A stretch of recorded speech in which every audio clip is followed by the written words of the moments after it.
G'day guys, episode 5, Toward the Games, Brisbane 2032. I'm Luttsy, joined by Chris Jonesy, editor of the Courier Mail. G'day Chris. So good to be back, Luttsy, and look at that amazing shirt that you're wearing today. It's the Japan Olympic Team Tokyo 2020 /21. What is it? It's official jersey. I think it's official, but it's kind of not what happened. I was in Tokyo. I wore this shirt for when I was broadcasting live on Nova as we were given the games. I wore it the day, 21st of July. That magical, awkward moment that we didn't quite get the winner as Brisbane. No, we went from hug to a fist pump, and it was very, very awkward. But the story... So you're feeling the emotions coming back. Yeah, I feel just wearing this shirt, and plus it's shrunk in the wash, so it's really squeezing my bosom together. Yeah. That happens to mine as well. I think it's the hot water thing. I've never really understood it. But because in Tokyo, of course, because there was no spectators, there was no merchandise tents. Yeah. Like you couldn't buy gear. There was one shop. It was like the equivalent of their 7-Eleven Quickie Mart kind of situation. Yeah. Had these red shirts for sale for about $30. So I stocked up on them, and that was the only thing you could buy because there was obviously no one outside the stadium selling flags and stuff because there was no spectators to buy them. So that's just another multi-million-dollar bit that Tokyo missed out on, merchandise sales. Wow, so there you go. Interesting. So that's what I'm wearing. No, it looks good. It's certainly bright. Yeah, it is bright. And not sure if it's your colour, but no, red on red does not work. It does not work. Thank you for picking up. I actually thought that when I put it on this morning. A bright show, though, ahead. This is a big one today. We're going to cover everything from sports tech and Brisbane potentially becoming a super hub, if you like, of sports tech and sports science. Committee chat's huge today. We've got new names for you. We've got new names for you. It's a big committee chat. It's a big. I mean, even you fight against committee chat, but today I think you're on board. Yeah. We'll talk about the future of Brisbane, green corridors. We'll talk about all sorts of things, including some of the stuff that our Lord Mayor brought up last time.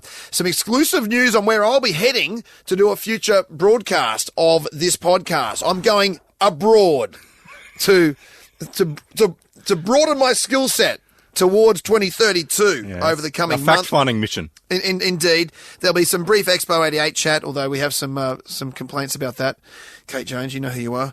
And also talk of Sydney Olympics and more. It's all coming up today. But very quickly, though, we do have a Christmas special coming up. Yes, it being almost Christmas. Yes, almost Christmas. In fact, we may even have 2 Christmas specials with special guests. Yes. And one of them, I can exclusively reveal right now, will be author extraordinaire Trent Dalton and proud Brisbaneite. Yes. He'll be coming up within the next month. You'll be hearing a special Christmas edition where he'll share, hopefully, a great sort of Brisbane nostalgia tour.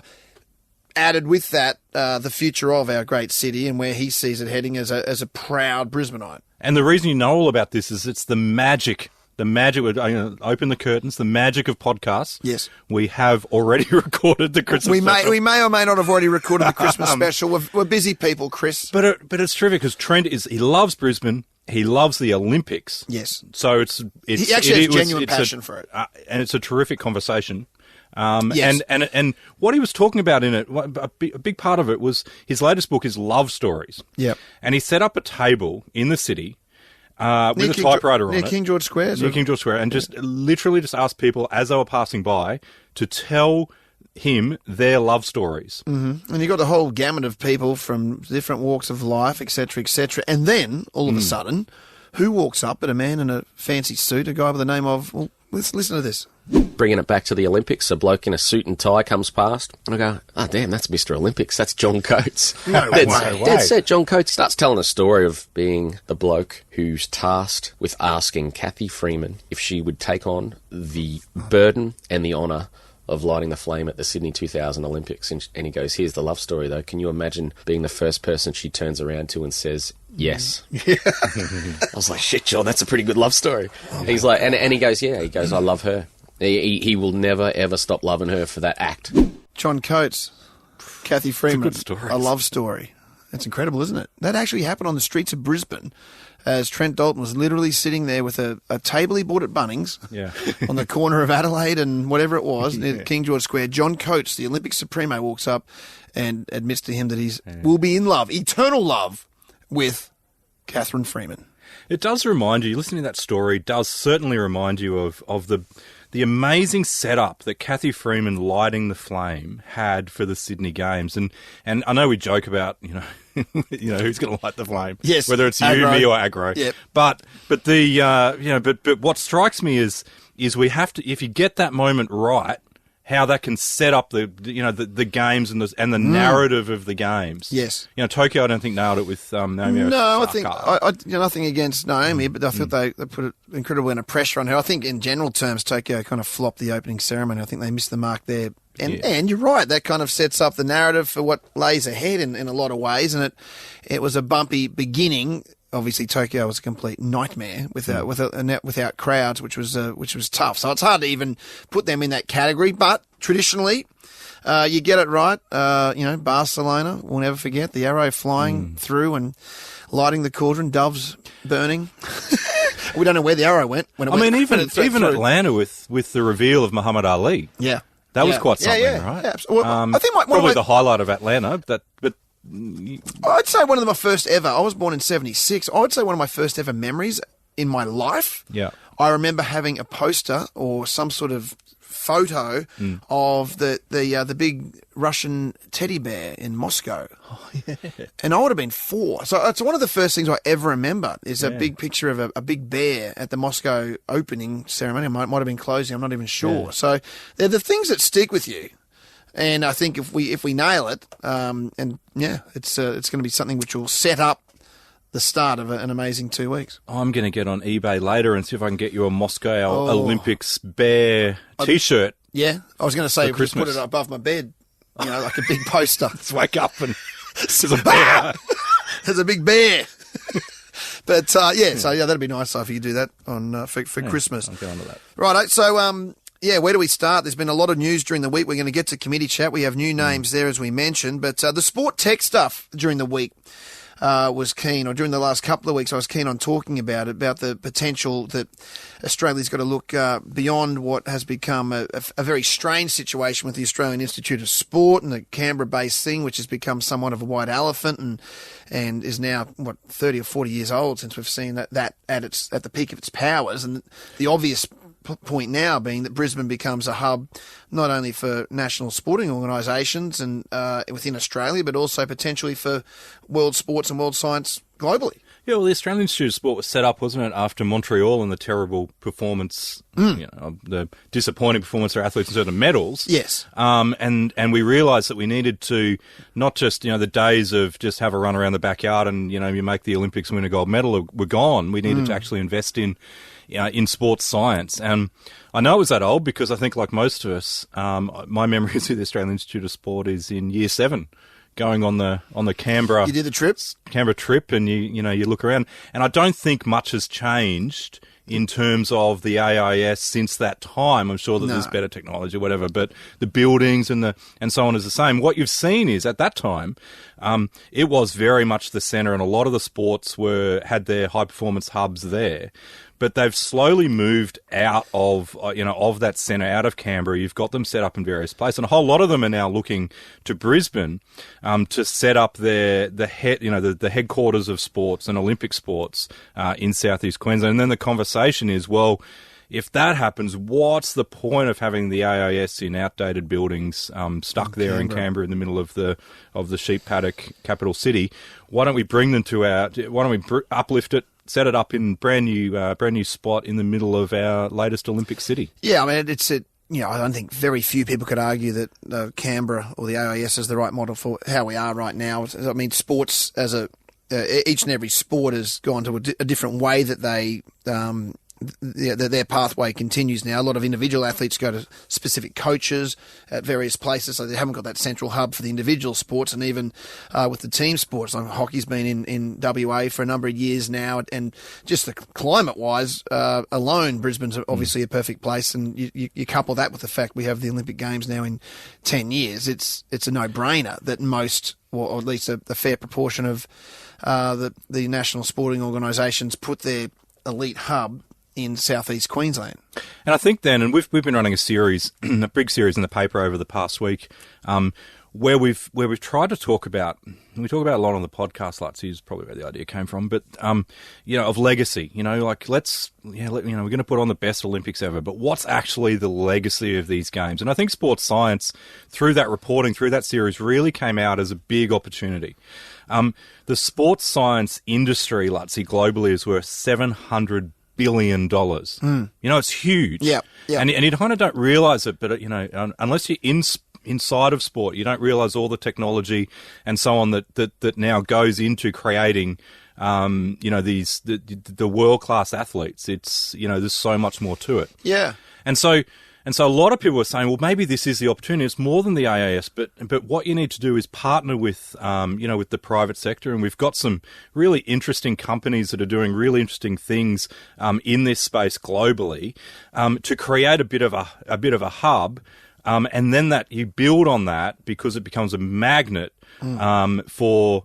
There's no reason why, you've got ASIC shirt there or Nike wouldn't set up their Asia Pacific headquarters then in what becomes the sports tech hub of our entire region. This is the big thinking that we need to be doing to take full advantage of the fact that we've got the Olympics. It is more than a new railway line to the Sunshine Coast or the upgrade of the Gabba. There's such a bigger opportunity here. Well, as we've been saying, it's the thinking outside the box. Yeah. And that's the mentality it's got to be, because if we get the athletes here, sports science is going to be here. If we get sports science and athletes here, then companies are going to want to be here. This is going to be the place where you need to be if you are in that, if you're in that conversation around sport or marketing or apparel or science, whatever it might be.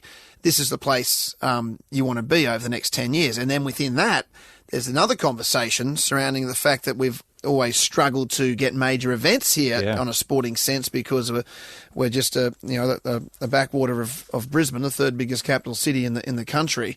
That then changes that conversation, and already we've seen over the last few weeks an active pursuit of world-class sporting events potentially coming to Brisbane here between now and 2032. Yeah, and it does unlock it, doesn't it?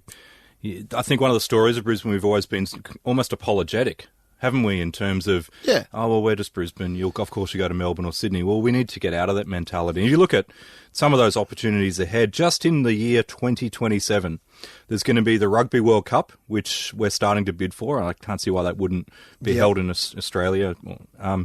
There's also the Sailing World Championships for that year. The Basketball World Cup's due that year, plus the Field Hockey World Cup just in 2027. There's no reason, there's 4 Olympic sports there. There's no reason why Brisbane, Queensland shouldn't be hosting them 5 years out from our games. Then you look forward, you've got the Swimming World Championships.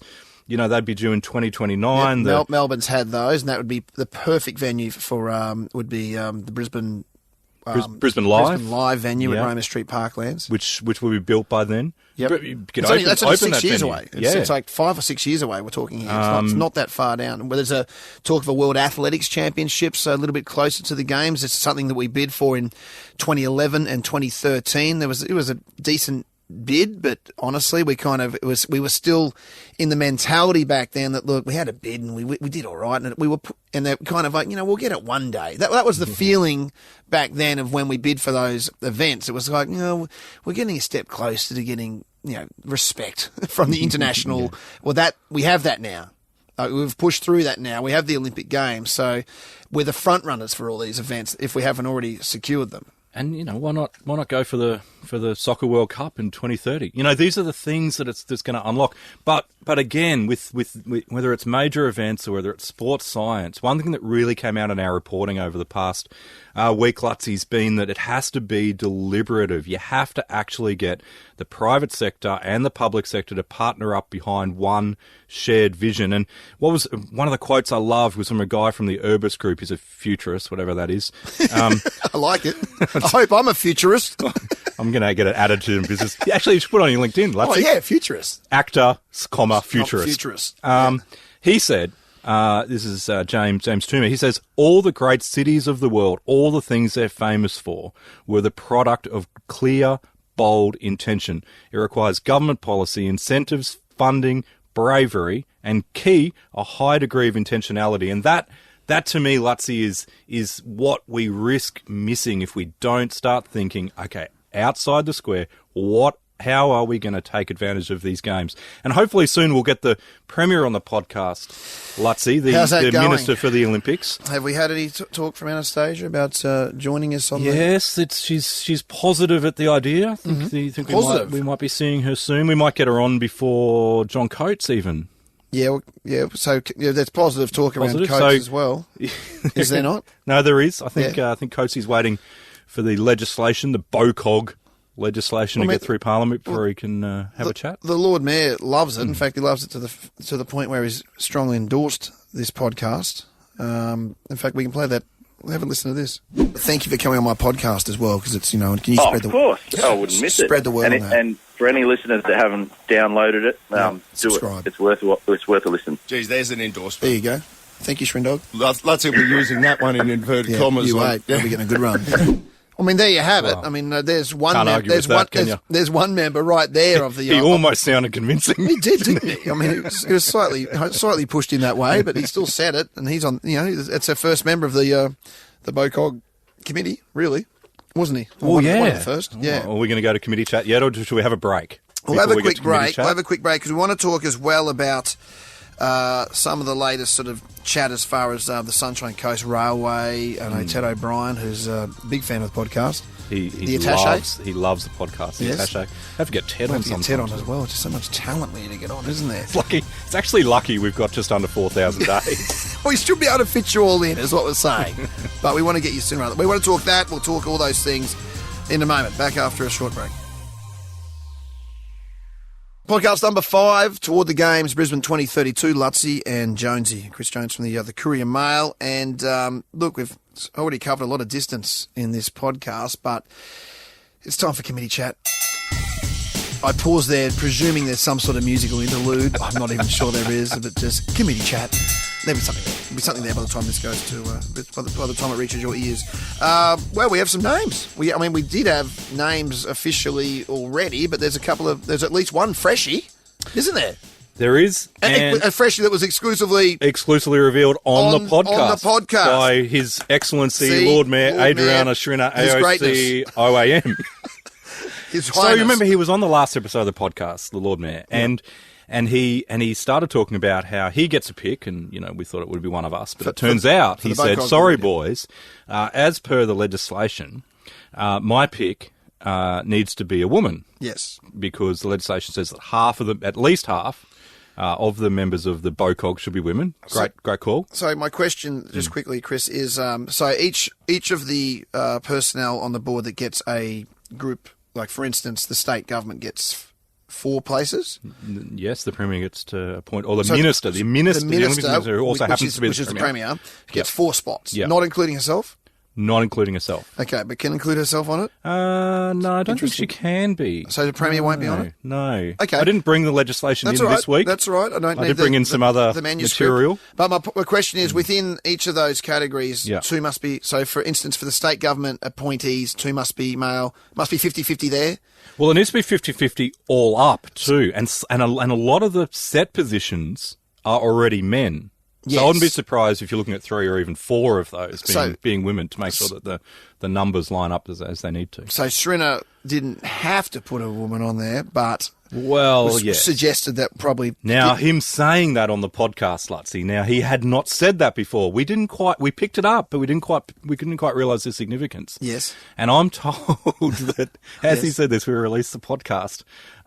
This sent shockwaves through the Council of Mayors and all the hangers-on. Particularly the men. Particularly people like the Sunshine Coast Mayor, Mark Jamieson, or the Gold Coast Mayor, Tom Tate. Yes. Both of who were probably thinking, well, I'm the mayor of the second and third biggest city in this region. Yeah, Tatey would have gone, I did the games, the Commonwealth Games. Yeah. I'm ready to rock. And so this was their opportunity, and then His Excellency Lord Mayor Adrian Schrinner just revealed on toward the games that it's going to be a woman, and it's since been...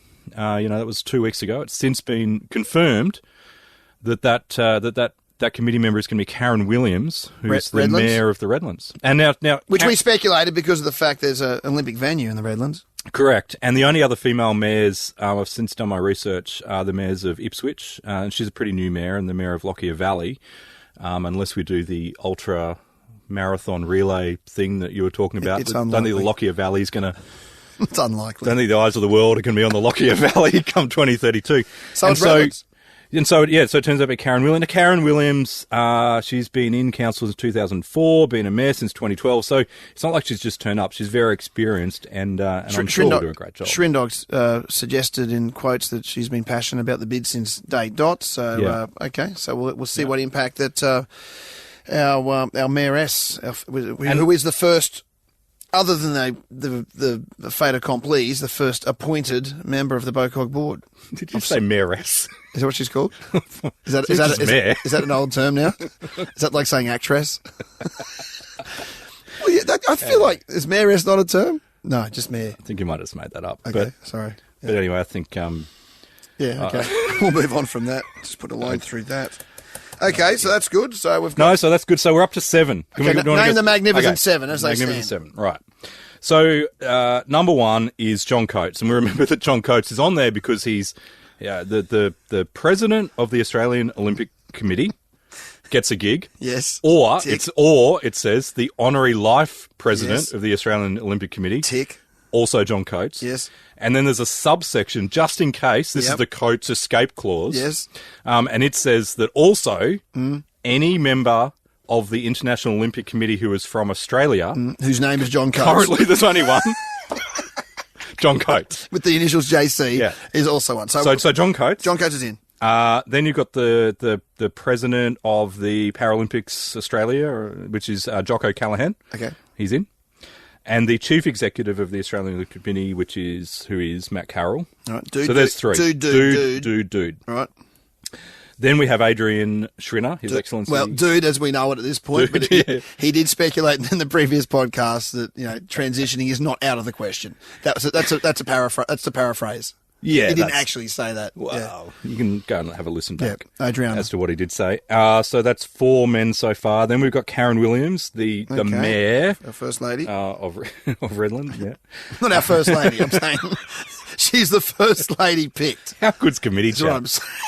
Well, how long has this been going for? Well, just a roll call of names. Earlier, you said she's a pretty new mayor. You didn't mean she's you wasn't making an aesthetic about her. You were saying she's fairly new mayor. You're the one who said mayoress, mate. Yeah, okay, Don't good. deflect. So it's 5 and 1. Then you get 2 athlete representatives, and they've both been selected. Great, and these are great selections in my opinion. So who should we go with? Well, the first is the Olympics representative. That's Bronte Barrett. Bronte Barrett, who's a lovely human being, a passionate, was a great athlete, and still relatively new. As you have to be nominated. You have to be an athlete it's something in the last 10 like years. you have to have competed in one of the last 2 Olympics. Right. Okay. And she was in Rio, where she won one of her 2 silver medals. She won a gold medal in 2008 in the 4x200 metres relay, and she's a bronze medalist in 2012 as well. Yep. So pretty good pedigree. Bazzy Barrett. Lived in Boondall, I believe, for quite a stretch, as I did. So she's local as they come. And Boondall is emerging as a key theme for Brisbane 2032. I was hoping you'd say that. As a cluster? Is it still a cluster? I've done the research. There's zones now. We've moved from clusters. I was going to say, there's no way they're called clusters still in the current climate. Yeah. So zones. It's the Boondall zone. Is Boondall a zone? No. No. Okay. So Boondall's not a zone, but it was many years ago was considered a zone in Olympic talk. Okay, so there we go. Yeah, so that's what we're up to. 6. Yep. For those of you writing it down. Number 7. I can't wait till we get to 20. This is going to be a Number 7 podcast. is the representative of the Paralympics, and chosen is an actual legend of the Paralympics. Absolutely. One of my favourite all-time athletes. Kurt Fearnley, who made his debut in the Sydney Games and was still going around in 2016. 3 gold medals, including winning the marathon in the T54 class in 2004 and in 2008. I was there in 2004. He got a flat tyre. History will tell you, or the legends will say, that he had a flat tyre 3 or 4 kilometres from the finish line and wheeled the last 3 kilometres with a flat tyre and still won gold across the cobblestone streets of Athens. It may have been closer to the finish than that if you actually ask Kurt, but in my mind, and he also crawled the Kokoda track. Wow. So What a legend. Put him on the board. He's an absolute legend of Australian sport. 3 gold, 7 silver, 3 bronze. Yep. How many Olympics is that? 2000, 2004, 8, 12, 5 Olympics. It's not bad. He's the best of the best. So not bad. Now, they're both very excited to be on. I think this is great because, we talk about being the People's Games, but actually what the BOCOG needs to be doing is organising the games, and the games are nothing without the athletes. So having getting those athletes' representatives, announced nice and early is really critical. So, 7, there's 13 left. Okay. 13 left to come. I'm going out slightly in the odds, but I'm still hanging by a thread. I think you've still got a pretty good chance. How do you feel about transgender transitioning? I'm certainly not ruling it out. In fact, the Lord Mayor inspired me in that moment. Yeah. So no, I'm not ruling anything out. Yeah, to get myself more involved. But okay, well that's exciting. Now the remaining 13 are going to be the 4, as you say, appointed by the Olympics Minister, 4 by the Prime Minister, and then there's 5 independents Will as they a come result from of a abroad? search. Well, it doesn't stipulate. It says they can be anyone. My personal view is I think that certainly the president needs to be a Queenslander. Okay. Let's not be too parochial, but. Okay, that's interesting. But if you find, you think about all the great Queenslanders that are out there. We're not talking about the chief executive. I'm not convinced that the chief executive needs to be from Queensland. The chief executive is a role where you're going to be running the BOCOG, and that should probably be a global search. But in terms of the president, the sort of, the figurehead of the Brisbane Games. Yeah. I'm not sure if that person right. should not be a Queenslander. I think that person should be a Queenslander, a proud Queenslander, and because beyond the parochialism, you do need to understand this place as you're starting to lead the way on this slightly under 4,000 day journey into the Olympics opening ceremony. At the risk of being forward, which I rarely am with you, at the risk of being forward, would you suggest someone with political background that's maybe taken a step aside and is now coming at it from at least aesthetically more of a external, non-political approach that has the political skill set and maybe the ability to reach certain key stakeholders? Am I on the right path? What are you thinking? Right. I'm not saying names. I'm just saying, is that more likely where they're going to come from? Come on. Potentially, yeah. You suggesting someone who shares my last name? Well, I think that's would have to be one of the front runners, Kate Jones. Yes. Look, I think Kate was the minister for the Commonwealth Games. Yeah. Okay. I think, But she stepped aside. I'm saying she stepped aside from. She's outside of politics. Political. Look, I think it's going to depend on the definition of independent. Those last 5 do say independent. Now, if you're defining independent as fully independent, not a politician, then who though? Who is that person? Exactly, that probably rules her out. But if you define independent as just not somebody appointed directly by the Labor Olympics Minister or the currently Liberal Prime Minister, then I think Kate's got a pretty good chance. And I think being a woman is a good thing as well. If you think about this committee will be very, very strongly led, no doubt, by John Coates. Yep. And his 3 board seats. And he's not a woman. And he's not a woman. No. And so, I think that's not a bad option. I don't think it's going to happen anytime soon, though. I mean, we're recording this. When are they sort of mid-November? Yeah. The legislation to set up the BOCOG will probably go through the Parliament in early December, and then I'd say that everything will just go quiet, and the lobbying will continue apace over Christmas, and then we're looking at 2022 that these appointments will start to be made. There's no specific timeline on when a president of the BOCOG board needs to be named? Is it just next year that it'll be named, or what?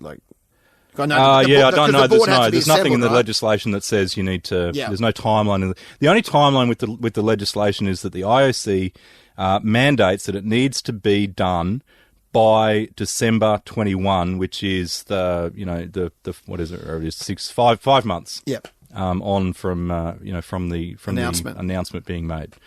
Once that's established legislatively, then it's sort of left. There's no more timelines. But you'd obviously want to get it underway in the first half of next year. You would think as a point of business they do that fairly quickly next year. We'll take a quick break and come back and wrap things up. We've still got a couple of things we need to get through, including my exclusive, I'm telling you, on my podcast, or who else would talk about it, exclusively where I'll be doing a future episode from globally. Whoa. Toward the Games, Brisbane 2032, Luttsy and Jonesy, just wrapping up episode 5. Before we get going, I was just thinking during the break, of all the people who listen to this, all the Council of Mayors, the Prime Minister's Olympics attaché, envoy, Ted O'Brien. They're listening. The Lord Mayor, they're all listening. Yeah. One person who also does listen, you and I both know, is Kate Jones. Yes. And so we should say, look, we think Kate would do a great job. Oh, absolutely. I think Kate would do a great job. Yeah, I actually agree. I was actually asking a layman's question about whether they would. I think they would pick someone with political background that is, quote unquote, non-political. Yes. At the moment. Yes.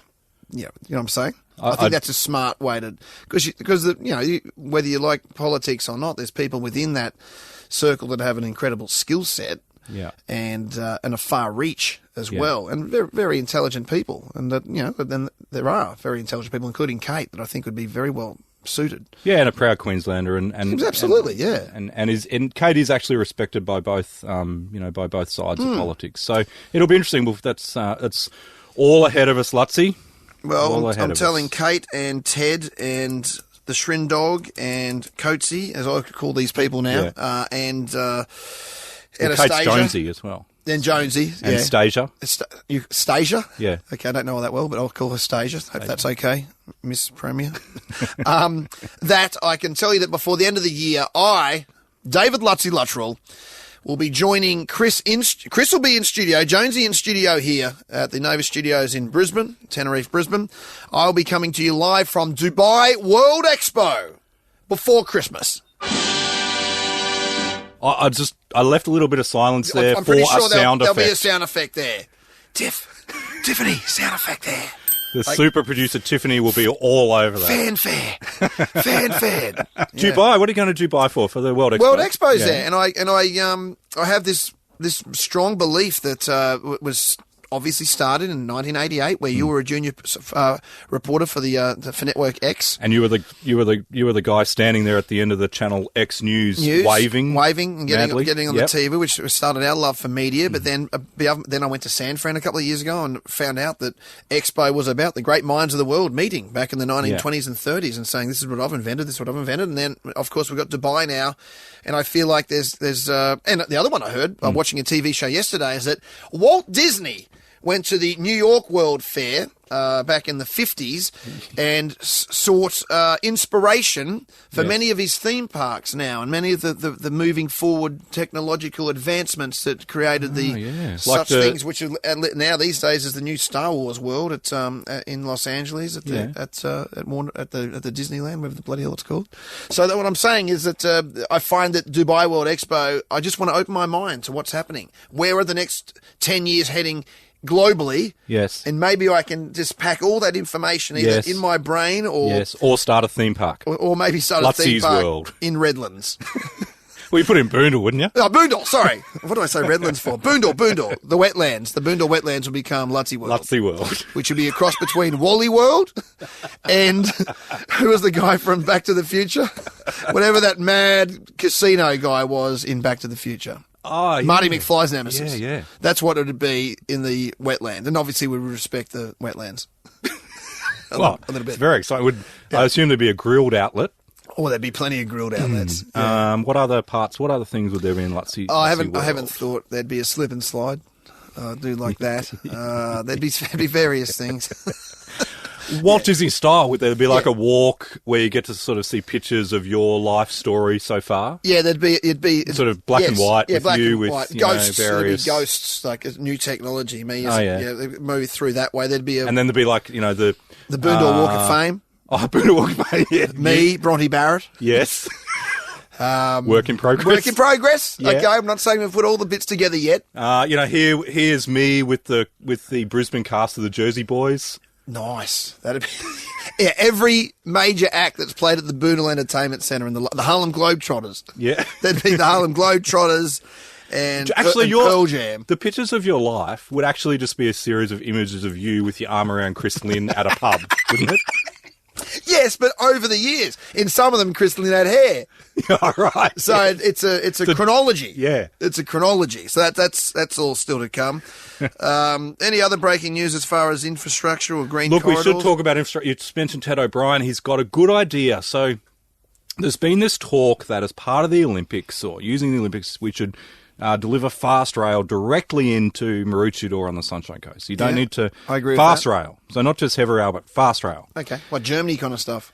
Yeah. Like 250 like clicks. A bullet train. Yeah, okay. Yeah. And now the state government hasn't been too keen on that, probably because of, I don't know, we're not Japan or Germany. Cost, whatever. So Ted said, okay, enough with the fast rail. All I want out of this is heavy rail straight into Maroochydore. And so he has formally then gone in the last week to the state government and suggested, let's do an alignment, they say, whatever that is, but, you know, the track. Yeah. Make it nice and straight. Yes. Going through Caloundra and up to Maroochydore, so that in the future we could put fast rail on it. But for now, it's just becomes part of the normal Southeast Queensland passenger rail network. This makes a heck of a lot of good sense. Anyone who's ever had to drive up and down that highway, it's a shocker. Well, the highway's a completely another conversation, which I think it's sometimes over. Like the second M1 gets a chat before we talk about a third lane to Caloundra. Right, you know what I mean? Yeah, exactly. Just like, but the rail thing excites me. If you're talking like Roma Street to feet in the water in an hour. Well, you think of all those people who live on the Gold Coast now and commute because they can get on the train. That's what you'd be talking about for Sunshine Coast. It makes so much more sense rather than having to drive or bus out to Nambour and then get on a train. Surely no one does it. Yep. And this is the classic case of Olympics getting stuff across the line that would otherwise be waiting 30 years for. Because then you have this deadline. You can say, well, we need to have that delivered by 2032. Yeah. These sort of big infrastructure projects might otherwise take 20 years. Yep. It's about getting it going in the next 10. So good on Ted. He's beavering away there, the Prime Minister's special envoy on the Olympics and the member for Fairfax testing me. Ted, is he? Yeah. Fairfax rings a bell, and I don't know too many of the electorates. Anyway, of the Sunshine Coast MP. I reckon it might be Fairfax. In other news too, I believe that Lord Mayor Adrian Schrinner is next call of business in the council chambers is to change the long known. How do I say this? Explanation of the term blue. So he's actually changing the colour blue to brown, to a bit brownish blue, so that he will in fact be changing the river to blue before 2032. The blue that we know will be a different blue in 2032. Oh, that's big picture thinking. So you'll look at a cup of tea and go, "What colour is that?" No, a cup of coffee. What colour is that? Well, that's the new blue. Well, that's Schrinner blue. That is, does he have the power to do that? He does. He does now, which is great. And I think more power to him being able to change colours. So how do you sort of go into schools? How does that work? You sort of start at kindy and instead of teaching kids, like even before kindy, you got to get right into the daycare centres. You got to get super early. And how you do it is through nursery rhymes. And they've actually, I think it's, again, before early next year in childcare centres, the old Rainbow song, red and yellow and pink and green, orange and purple and brown. We haven't got the term yet. But there'll be a new word in that song. Oh, I'm so excited to see the new blue wiggle. Wait till you see it. I can't. I've brown. Yeah, I can't. What we currently understand to be brown is actually blue. It's a game changer. Is all I'm saying. It's an absolute game changer. Have you heard from Mum during the week? Yep, Mum chat. And then we're going to give our Instagram. Mum is saying that she is now considering a career as an influencer because she thinks that she's getting some priceless exposure on this podcast. Yeah, priceless. Direct quote. She also said, Luttsy, that listening to the podcast reminds her of when we were 14-year-old boys sitting around the dinner table, just talking crap. I'm taking this as a compliment, by the way. I don't care what her intentions were. To me, that's a compliment. And my mum has said she said she likes being mentioned on the show, but from now on, only if we give her a $100 grilled voucher. Every time, every mention of your mum. Every mention is a $100 grilled voucher. So we're going to have to somehow source that. On Instagram, we are Toward the Games. Toward the Games. If you, I did it myself the other day for a friend in Dubai, Jeffrey Shoecraft, who listens to the Jeffrey Shoecraft, formerly great Brisbane man, formerly international quarterback, sports agency, now living in Dubai, working with the state government in Dubai. Yeah. He now listens to the podcast. I Googled. Wow, it's gone global. I Googled Toward the Games podcast. It comes straight up. Yep. Then you find whatever you listen to it on. Subscribe is important. That critical. Because if you don't subscribe, you'll forget to listen to the next episode in a couple of weeks, where we'll have a very special guest. Who we yet to be determined. Who we haven't called yet.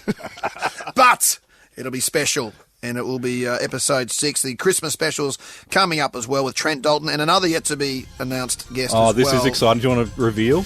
We can reveal it. We have actually called this person the great Madam Butterfly, Susan O'Neill. We'll be on Toward the Game. Is she AM, OAM? I don't want to get it wrong because one of them is better than the other. She's probably got all of them. She's got the good I'd one. say she's got all of them. She's 2 steps under Elton John in so many ways. So, Susie O'Neill and others, thanks for joining us. Thanks, Jonesy. We'll speak to you soon. The countdown continues. We'll see you next time.